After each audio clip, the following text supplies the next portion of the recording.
Hey, you guys, good morning if you're on the West Coast, and good afternoon if you're on the East Coast. I'm right in the middle in Mountain Time, so it's 10 o'clock here. But I'm Lauren, and welcome to Simple Business Stewardship. Today, I'm really excited because I'm taking your questions. So let me make sure I've got my chat up here. So if you do think of a question, or as I'm explaining, if you need more clarification or have a follow-up question, then write that into the chat so I can see. Hey, Chris. Hi, Syed. Good to see you guys here. Thanks for joining me today. And also, if you are here live, especially if you're here on LinkedIn, then go ahead and say hi. Put a message in the chat so I know you're here. Otherwise, I won't know who is showing up today. So I'd love to say hi to you if you are watching live. And if you're catching this recorded, then thanks for helping on the recording. And feel free to send me a DM if you have anything to follow up with, that any questions that come to mind. So we're gonna dive right into this. And question number one, I do want to give people a minute, but we're going to dive right in. Okay. So I think I still have, you guys, this is so funny. Like, if you know me, then you know that I'm not the best at tech. And I still have a caption up here from last time. Wilder Story, by the way, I'm going to give you another plug. That's Sean Keller's website, and he's great. So go to Wilder Story for help with your film and storytelling, but I'm going to take that caption off now. Okay, so let's go ahead and chat, and I'm going to go back to the chat section. Hey, Russ, how's it going? Oh, thank you so much, Russ. You guys also check out Russ Hedges live streams. Russ, you, I think, do 3 of them, right? Is that right? You do 3? You have 3 shows, which is a lot. And I'm gonna go live with Russ later today. I'm on a panel at 5 p.m. Mountain, 4 p.m. Pacific. So if you can make it for that, we are talking about business and finance stuff, and I'm super excited. So Russ does an amazing job. He's way more professional than me when it comes to all the tech and production and stuff like that. So anyways, now that we've given everyone a chance to get here, let's dive in and talk through these questions. Yeah, Russ Reels Live at 4 p.m. That's what it's called. I'm super excited, Russ. It's going to be great. So question number 1, when do I start investing? Now, this is true whether you are a business owner or not. Just general principle of when to start investing, which I love that question so much. The answer is when you are debt-free and have an emergency fund of 3 to 6 months of expenses. Now, what does that mean? We're going to unpack this a little bit here. Debt-free, except for your home. So if you have a mortgage, please do not wait until you have paid off the mortgage to start investing. We want to take advantage of compound interest as much as possible. And at the same time, investing is not risk-free. So here's what happens a lot of the time when we are trying to just put all this money into so many different financial goals all at the same time. We get spread way too thin. Like, have you ever tried to be in 5 places at once? Or you just look at your calendar and you go, there is no way that I can physically get from point A to point B on time. Like, I'm just going to be late everywhere today, because you are spread too thin as a human being, right? We've all experienced that. Well, your money experiences this too. So if you're trying to pay off debt, save for a house, invest, maintain a certain lifestyle, doing all of these different things, well, guess what? You're going to move so slowly, and that you're never going to get financial traction on any one of those goals. So the best thing that you can do is to move sequentially. And I'm a huge fan of Dave Ramsey's 7 baby steps. That is the framework that I coach my clients around. The bottom line is it works. And at the end of the day, if you're looking at a goal where you want to be financially 3 to 5 years from now, you will be so much better served following a sequential step-by-step process than you will trying to do everything all at once and seeing where you're at in 5 years. So if you can sort of think through this a little more strategically, because I know it's really hard when you're paying off debt to pause that retirement, to pause the 401k. I know you probably get the great match if you do work for an employer. And if you're a small business owner, then there's other ways that you can still get the equivalent of a match, but that's for another time. But all that to say, it can be really hard to give that up. Like, how would this benefit me to actually put that money toward debt instead of investing? Well, because you're putting all of your effort and energy into getting out of debt. Now, if you're not fully committed to the process, if you're like, well, I don't really know if I really want to get out of debt, I just kind of want to get a little more wiggle room, or it might take me 10 or 20 years, those student loans, I just plan on keeping them around for a really long time, then no, I'm not going to encourage you to pause your 401k or pause investing, because the idea here is to get out of debt in like 12 to 24 months. I mean, really, really fast, just really, really intense process, but so that it can be as quickly as possible so that you can invest as soon as possible again. So, but I do strongly recommend being debt free, having that really strong financial foundation in place before you start investing. Now, if you have been investing and you're like, oh, I don't have an emergency fund or I need to pay off debt, that's okay. Do not cash out your retirement to pay off debt. If you have like a personal brokerage account, or you have a Robinhood or an Acorns, or maybe even just a personal brokerage with one of the larger institutions like Vanguard or Charles Schwab or something like that, and it's not in a tax sheltered account, where you're not going to incur penalties from withdrawing it, you're just going to pay the taxes. Yeah, I absolutely would liquidate that and put it toward your debt. But do not withdraw your retirement. Okay. So once you are debt free and you have an emergency fund of 3 to 6 months of living expenses, and that means what you need to live on, not necessarily your whole income, but what is the minimum that you need to get by just to pay your bills, keep food on the table, keep the lights on, right? Emergency status here. So it's not going to be your entire paycheck, but just what you need to live on. Minimum of 3 months supply of that, but really you aren't going to need more than about 6 months. So somewhere in that range, whatever you are comfortable with. And there's different factors that go into whether a 3-month emergency fund is appropriate, or whether, your situation really requires a bit more. But once you have that emergency fund in place and you're debt free, you are in a great position to invest. And I recommend investing on a dollar cost average basis. So that just means putting in your budget, in your monthly budget, we're going to invest this much per month, whether that's $200 or $500. Again, following the baby steps framework, I do recommend 15% of your gross pay, so before taxes. And also, if your employer gives you a match on that, great, that's a bonus, but don't count that towards your 15%.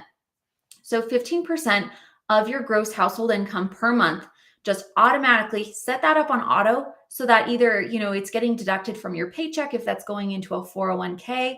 Also opening up your Roth IRA so that, yeah, you're going to pay the taxes on it now, but you're not going to pay taxes on it when you withdraw, meaning all that growth is going to be tax free. And that is pretty sweet. So 15% and dollar cost average. That simply means you're setting aside and investing that money every month, regardless of what the market is doing. So yes, be investing now. Don't try to time the market. Don't try to, yes, we want to buy low and sell high, but we're talking about investing for the long haul. Okay. So what you're doing by dollar cost averaging, instead of trying to guess when the market's going to be at its low point, guessing when it's going to be at its high point, is you are spreading out that risk. And all of the studies have shown that really when you try to time the market, you end up losing. So statistically speaking, it is not going to benefit you to try to time the market. It is going to be to your benefit to be disciplined and consistent, and to not worry about what the market is doing. Okay. In terms of just simply dollar cost averaging, investing that little bit every month, because yeah, sometimes the market will be a little higher, sometimes it'll be a little lower, but that doesn't really matter because you are aiming for long-term returns, not short-term returns. Okay. I hope that answers your question about when to start investing. Now, on the business side of things, though, I do want to add that business debt, yes, we want to be debt free in our businesses, but I'm much more concerned with you being debt free in your personal finances for you to invest personally.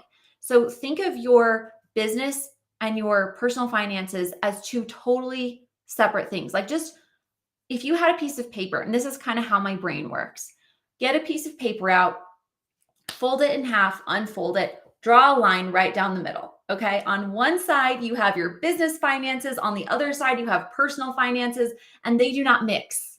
They do not cross at all, except to pay the owner, you, right? So you take money from business, you get to pay yourself out of that business account, but there's no commingling of funds. You don't look at everything all together. You look at business finances totally separate from personal finances. So once you have your personal debt paid off, yes, I want you to start investing, but also liquidity in your business, the cash flow, making sure that you do have a plan to get that debt paid off, that you're in a really good position to continue to pay yourself, to increase that income, to grow your revenue. All of that we want to also work on, but that process is separate. And I may come back to that. So let me know if you guys want to talk about paying off your business debt, especially if you've got business and personal debt. Yes, we're going to approach that as two separate processes, but they do affect each other. Okay. So let's go to the next question. And that is my next question here. How much emergency savings should you have for a small business? Oh, I love this one so much. These are great questions, you guys. Keep them coming. If you've got a question, just pop it in the chat. And, or if you want to dig into another topic of money, just pop it in the chat and I can talk about that. So, emergency saving for small business. This is a huge one. This is something that most business owners do not have. So, if you are feeling that crunch of, yeah, I have the revenue, but I'm also experiencing this month to month, just constantly having to check to see how much money is in the account. Like my P&L last year said that I made $600,000, and yet I only have $400 in my bank account right now. Why is that? Well, that's because you've got money flowing in or money flowing out just as quickly as it is flowing in. So there are two different ways to save for your business, and I want you to have both of these, okay? The first is called a Hill and Valley fund or a drip fund. It doesn't matter what you call it. They're just like nicknames. But you can think of Hill and Valley like you have highs of your revenue and you have lows in your revenue, right? And when you hear that drip of the coffee maker, anyone else? Hallelujah. I'm like, yes, there's going to be coffee this morning. You hear that steady drip. So you can think about creating steadiness in that cash flow. You can also think of this account as, hey, it's going to smooth out some of those hills and valleys. But what we're trying to do is take inconsistency in revenue, because no matter what industry you're in, your revenue is never going to be 100% the same from month to month. Some industries will be a lot more consistent than others, of course. If you're a realtor, you're probably going to be really all over the place, right? Some months you're not going to have any revenue perhaps, and others you might make 50% of your revenue for the whole year. It just really depends. Some of that is climate dependent or your particular market, but it's very up or down, right? There's not a lot of steadiness. Whereas if you have a retail store, you might be able to pretty accurately predict based on what happened in the last 12 months. And there might only be a much more minor amount of shifting here and there. You kind of know what your low is, you kind of know what your high is. And so it's a lot easier to predict, and it's not going to be as significant. But we all have highs and lows in our revenue. So what happens a lot of the time is that business owners will go, woohoo, I got lots of revenue. I'm going to go do this marketing thing. I have the money to spend on this thing that I wanted to try. And then what happens though is they don't anticipate the lower months, or they don't anticipate a drop off in revenue. And so they spend that money, and that's what keeps you in that almost paycheck to paycheck cycle in the business. So the first thing you want to do is stabilize your cash flow.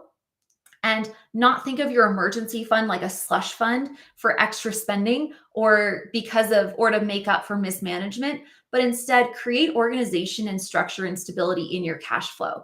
And one of the ways to do that is with that drip account or Hill and Valley account.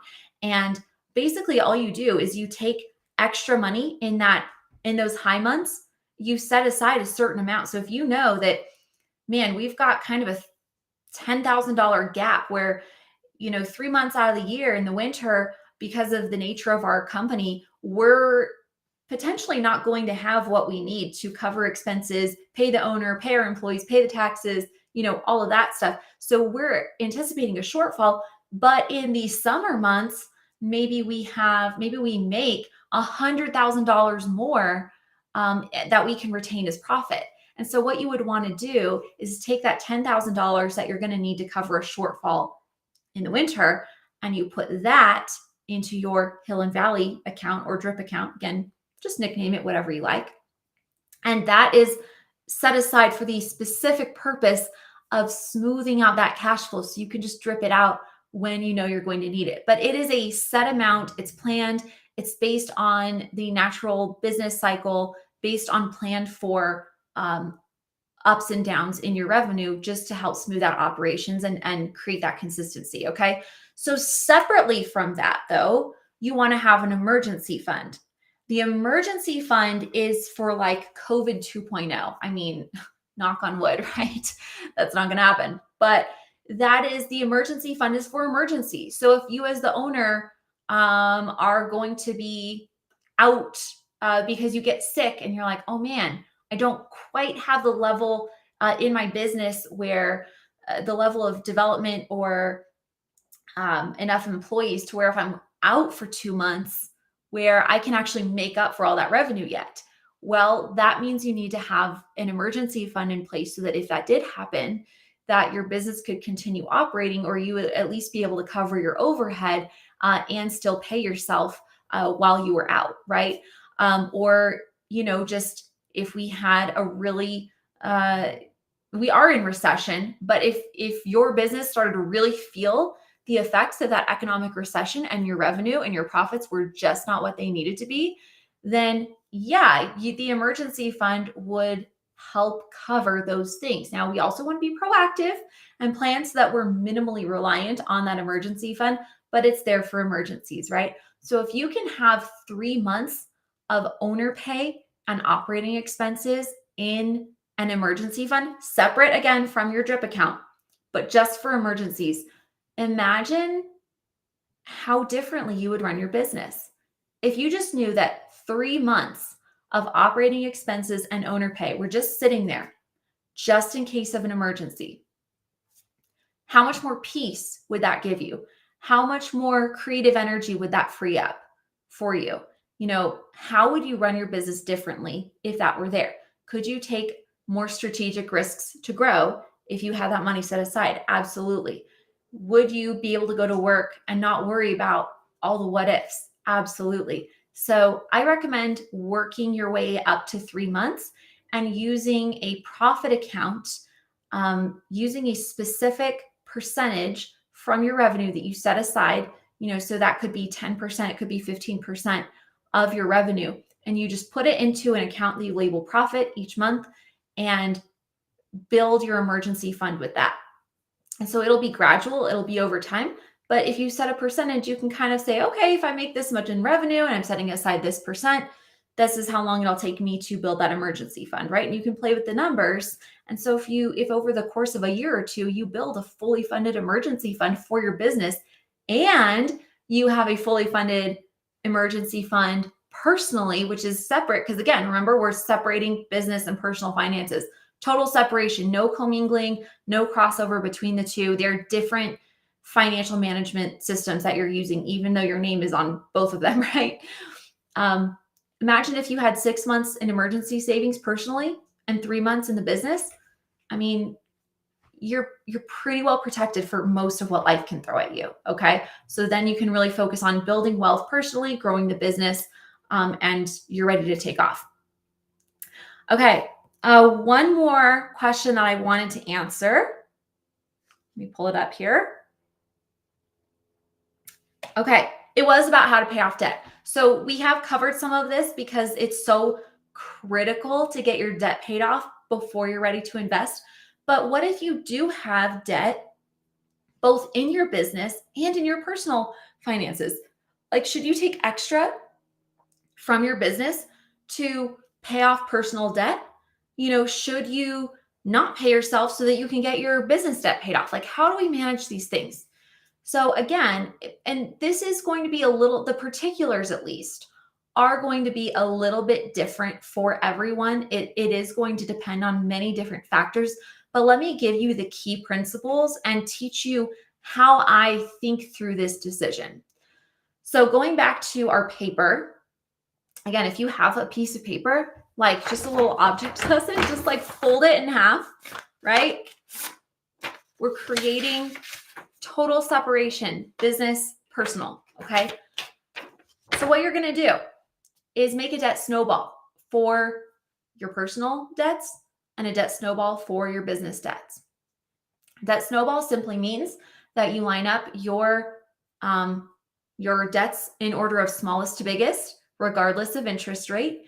You're gonna write down the balance, and you're also going to write down the monthly minimum payments so that you know, all right, hey, guess what? This is $2,000 a month that I'm making in minimum payments on the business. This is $700 a month that I am making payments in personal finances, or whatever those numbers actually are, right?